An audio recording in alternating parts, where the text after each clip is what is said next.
Yo guys, and welcome back to more of ARK Extinction.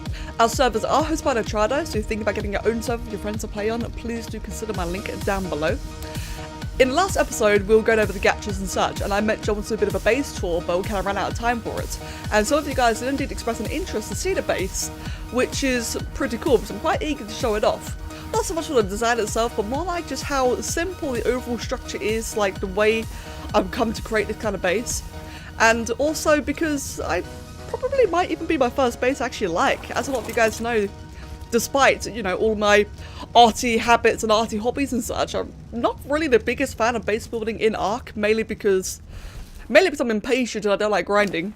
I don't like, you know, constant weight constraints. I just rather do it in creative modes. But that being said, this is actually my first base I probably really like. And again, I just wanted to show it off. So, first things first, it is of course in Extinction. It is of course in the city area. It is at about, I'd say 45, 55, just in that little quadrant there. And, you know, if you're coming over here to check it out from the outside, you're looking for the great big, you know, the very big building with like these giant glass windows, which a lot of them are just holes, but still. So you're looking for that kind of big thing. And on the outer rim, so you guys notice on the outer rim, you'll see that a lot of the spacing is perfect for behemoth gates. If not, then, you know, like for just regular gates or just, you know, putting up like fence foundations followed by walls and such. And so that's why it's very easy to fill out and contain. Two of the walls are perfectly flat like this, very nice and simple. Whereas the other two walls, you know, all parallel, have these little compartments around here, which again, you know, chuck in a behemoth gateway, chuck in some walls, and you have yourself some nice little free extra spacing. Which, as we'll see on the other side, is actually, you know, just coincidentally, not sure if it's intended or not, but it just happens to be the perfect size that you can have 2 or 4 gaches, 2 on each side. They're the right distance away from each other, in which they, you know, don't debuff each other, but you can still keep them like condensed or compact in this little area. That way, you know, they're not just hovering around your base, and it's just really nice and convenient. Especially as, if you happen to use the, you know, the gacha collector mod, so the crystal collector and the pellets collector, they actually, if you put them in the middle, they actually happen to be right in the perfect distance of all of these. So it's really nice, you know, just very nice, straightforward farm. Now, when it comes to this area here, you know, all of this, as you guys can see, I have put down a giant redwood tree. That is from, you know, what was it, Eco's Decor Redwoods mod? I can't remember which one it is, but one of the decor mods. That I use it anyway. And Big's already used it, I figured, you know what, screw it. I'm just going to put down a great big tree. As one casually does. And as it turns out, the lowest area that the platform can snap to is actually just about, you know, give or take, roughly the perfect height for the rest of the flooring over here. The flooring is overall kind of uneven, especially when you've got like these all, you know, raised areas here. And then over here it's quite flat, but overall it's actually quite even. It's really nice and easy to do. So, as you guys can see then, with the platform in mind, all around the outer rim of the platform, as, you know, it's a bit of a standard building, I put down like a ring of fence foundations, that way I can build off of it. I do this very often, and I got the technique for doing that from Viz, who is another fantastic YouTuber and, you know, does a lot of really cool buildings and such. So with that in mind, we've got our fence foundations here.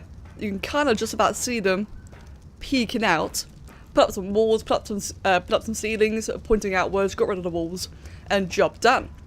Overall, the ceilings are only about, in terms of effective space, the ceilings are only about 3 ceilings out. So you can see how over here there is a 4th one, but that's just, you know, have a nice flush finish. I don't want to end abruptly. But if you were to use like this kind of platform idea just anywhere, like on the island for example, or Ragnarok or whatever, it really is just simply 3 ceilings out, and apparently that is more than enough space to really, you know, what's the word, compartmentalize, there's a word for it, I can't remember what it is, but basically segment off all your different things, which is what we'll be looking at next. So, first things first. The forges may be a little bit overkill, but you know what? Over the course of farming, I had more and more. I don't know about you guys, whenever it comes to things like getting charcoal for gunpowder, it's always such a massive pain in the ass waiting for all the charcoal to burn over time, especially if you need gunpowder now. So, you know, I was also getting a lot of metal and such. It's just sod it. I'll just have 4 of them lined all around, nice and neatly around the redwoods. I'll be getting a lot more of these deep storage units, but they are quite expensive. Especially the, I think it's the Mind-Wipe top. What is it actually? The deep storage units, I can't remember. Oh, actually it's right there. I can't remember what they cost. Is it?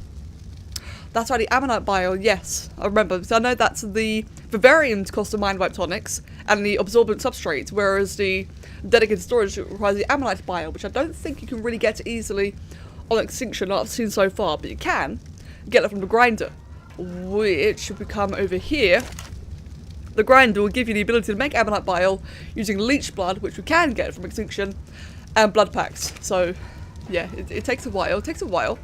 We have 4 currently, but I plan on adding a lot more. That's just going to, you know, litter the area between the forges. Now, when it comes to these little segments all around here, as you can see, I haven't filled all of them up. I got a little bit lazy towards the end because they're actually surprisingly effective for having, you know, an excess of like craftables and such, like an excess of things. Like for example, you can see I've got 5 fridges right here. I have however many preserving bins. It's actually just surprisingly good for just condensed stuff that you need for your base. This really is like just that simple and yet that great. So first things first, the center of it all is the replicator, which is about, you know, about fits its own platform. Or its own little segment. I could put in a couple of more bits like all around the walls and such, kind of outline it, but I figured, you know what, no point in making it too cluttered. I will just keep the replicator there on its own. Next up, I then had, you know, my crafting essentials, so the fabricator, the smithy, crafting station, converter, the chem bench, and then after a while I ended up doing like this little, you know, fancy thing here with a bit of a ceiling, so that way I can have the bookshelves in place and the cryo fridge. I can have these things here just, you know, looking nice, looking convenient, very nicely accessible, especially as I want the blueprints to be near all the craftables because, you know, where am I going to take them? Not to mention my main storage. But if I go up here, I then have all the auto crafters, which is for various different things. Mainly, as you can see, for what's it called, like simple shotgun ammo. No, is that the one? You can see which ammo it is right there. I can't remember the exact name for it, but the one for the pump action. So again, another thing, I always have a bit of a nightmare, you know, crafting on bulk. So I figured, you know what, again, auto crafters, they exist, I may as well use them. Especially as element is surprisingly not that bad to come by, especially now that element veins are a thing. I did do my first element vein recently on stream. It was a horrific, chaotic mess because turns out Rexes are not very good for them. So I was doing it mainly on foot. Fortunately, it was only like a very, very easy one.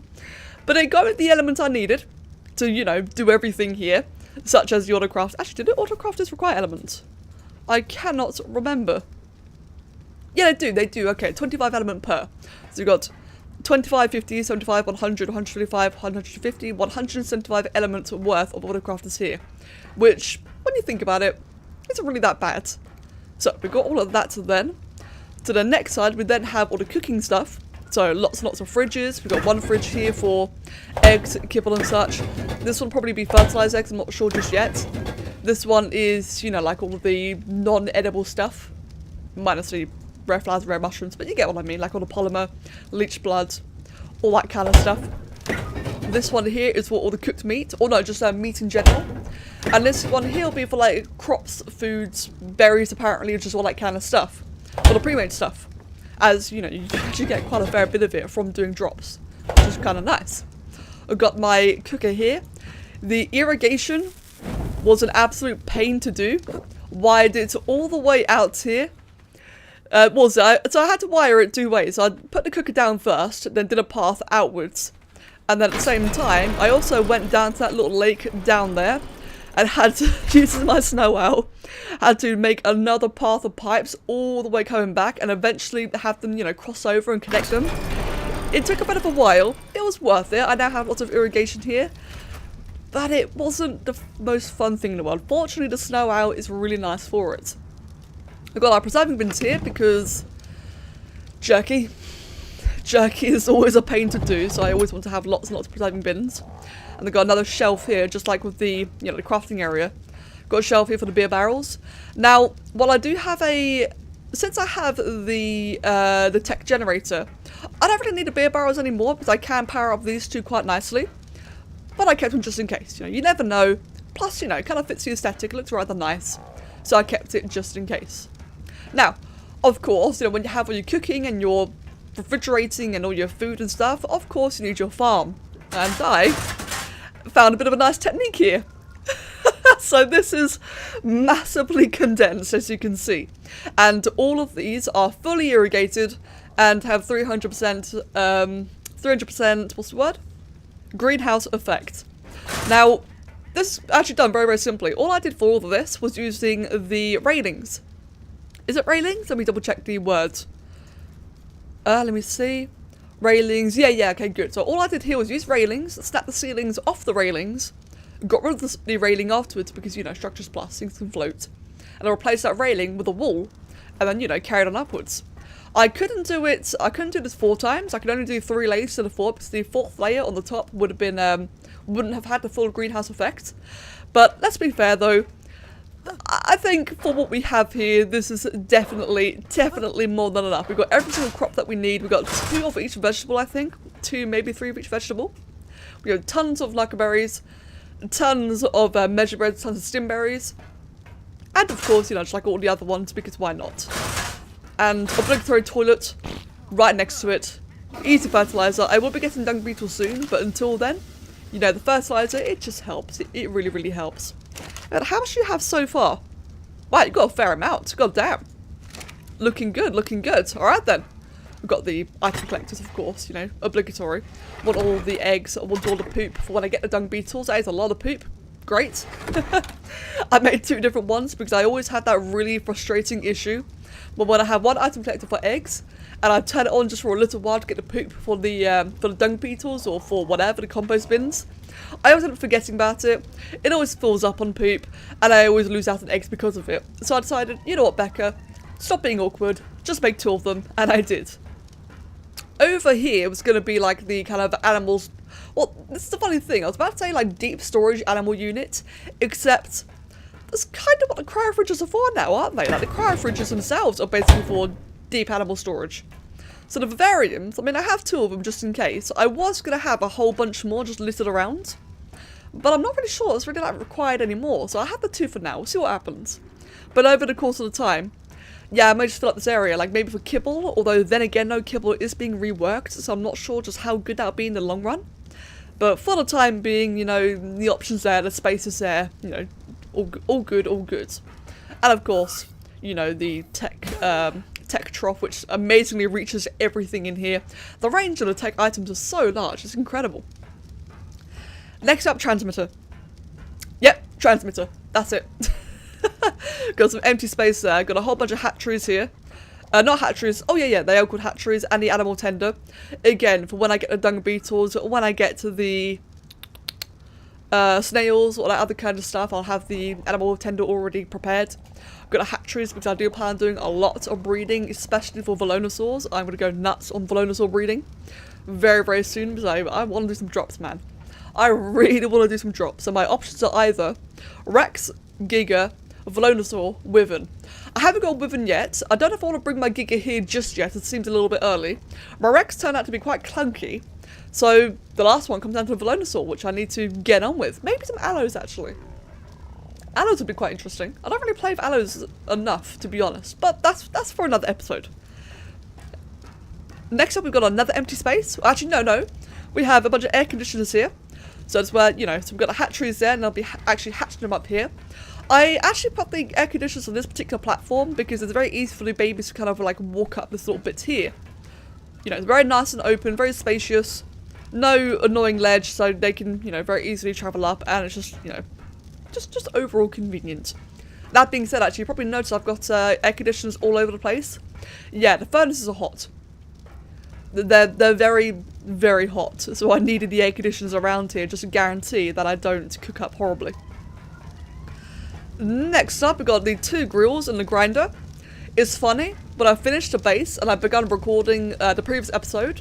It just then suddenly occurred to me, oh wait, I don't have any grills. I knew I was forgetting something. I was forgetting the grills. So I would have liked the grills to have been with the cooking area, but honestly, just the 2 of them here with the grinder here, not too bad, not too bad. And you're probably wondering, Becca, why the elevator? Where does it go? Well, it definitely doesn't go upwards, although that would be quite cool actually. that had like a big platform up there, but mainly because if I show you over here, there are actually these big gaps around here, and I probably should have filled them in with invisible glass, but until I do that, let's say I'm stupid and I fall down, which is happening very, very frequently, by the way. I am falling down very, very often. Well, that's fine. I can come back up.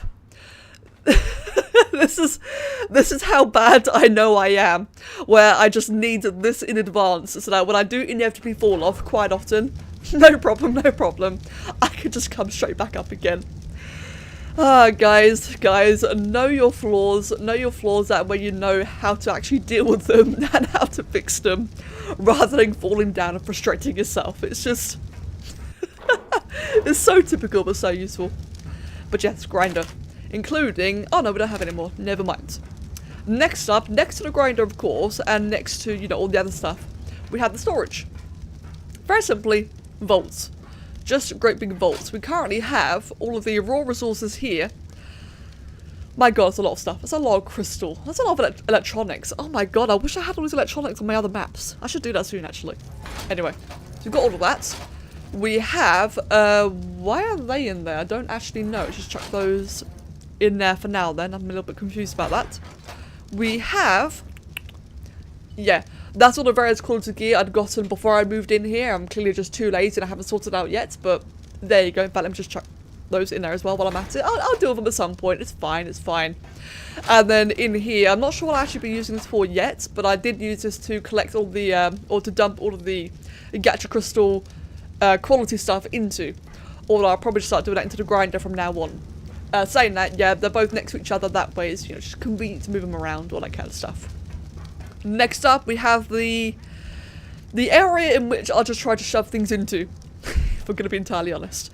So we have the generator, which was originally, you know, right here, but like I said at the very beginning, I didn't want to just have things cluttered around and replicated. It just looked kind of weird, so I ended up moving the generator over to this bit here. I've got 3 tech pods, which may seem overkill. Probably is overkill. It looks nice. Yeah. You know, if I die repeatedly, at least I can respawn quickly. I mean, you know, technically. And then just to, you know, fit to the general tech aesthetic here, I then, you know, made the Ecos Decor tech crafting table. Because, you know, that on its own actually looks quite cool. I think it suits it all nicely. I need to start making things from this actually. Like, imagine guys, imagine a couple of holograms or holographics. Wouldn't that be really, really cool? In fact, I think I need that one. I need a overseer holographic somewhere. Holographic, hologram, whatever it's called. I need one of them. But because I since put that down, I then actually ended up adding in a couple of these units here, which has some glasses, cool, okay. And that one has some various Apex items. I just thought they looked nice. It kind of like fit the general aesthetic, especially as over here on the opposite side, I have this area here is kind of like bordered between the item storage intake and the cryo fridge here, so it felt quite nice just to have like a couple more bits over here. Again, like just kind of, it kind of frames it together basically. And you know, obligatory benches, that way I can sit down and AFK, job done. So yeah, that's pretty much the base as is so far. As like I said, it's really like I said earlier, how when it comes to the whole platform idea, you'll probably definitely be seeing me use this more often. I actually really like this idea because it's so simple. It's so simple, and yet it's so easy just to segment everything off, make everything really nice and neat, but also very accessible. I always like functional bases. That's my thing for me. I don't mind living in a crappy little box, so long as it has everything I need. But you know, for a Let's Play, it kind of needs to be a little bit more interesting than a crappy little box, so I kind of do try a little bit more. And in this case, I kind of just winged it. I put down a tree platform because I wanted to, you know, I want there to be a bit of a flooring between this giant circular hole. And it actually ended up working out really, really well. Kind of built itself along the process. Like I said, guys, if you want to do the same kind of thing, have a tree platform. I guess you kind of could do with a cliff platform, but you know, you kind of lose like half of the potential space. Or then again, though, this is very excessive, what I have here, so you probably could do the same thing regardless. But again, tree platform, have 3 fence foundations. Wait, in fact, yeah, you can see them there. Have 3 fence foundations, you know, on each side, on each face of the circle shape thing, whatever it's called. 3 ceilings out, and then it's pretty much your entire spacing done. It's, again, just really, really handy. But yes, what am I doing next? Sorry, that's the question. What am I doing next?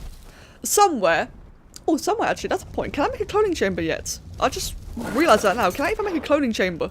That is going to be like the next biggest thing I could make. And I need it. I definitely need it.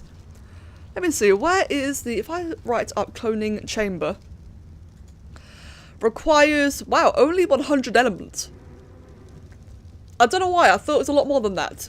It's funny I say only 100, but again, like when it comes to like element veins and drops and such, elements actually isn't, oh, and of course, don't, oh, heaven forbid, element dust gatchers, oh yeah, I got one.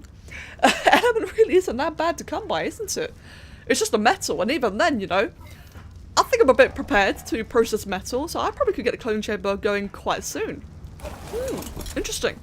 I'm not sure where I'd put it, but as you guys can see, I've got plenty of real estate to put it in. I've got this whole Gatcher farm area here. I will be doing the exact same thing on the opposite end over here. Just the complete mirror setup. That way, again, I can have a very condensed pack of Gatchers, snow owls, production, etc. Let me see. I've got lots and lots of room for just, you know, dinosaurs to roam and such. I still haven't moved all my dinosaurs down here yet. I am being a bit lazy because... just because it's funny. It's really funny how moving dinosaurs has become easier than ever before thanks to the cryopods. And yet it's still a chore just because of the cooldown. First world problems, eh guys? First world problems. Actually, still have all this sort of greenery here. I think I might look into just getting some more decor things and just, you know, putting trees all around here, make it all nice and pretty. Like I said, this is the first space I've ever made I'm actually quite happy about. You know, I really, really like it. I know it's nothing particularly special, but it's effective, it's functional, and it's kind of aesthetic, so I like it. I do like it. But I think I've been rambling long enough about my base.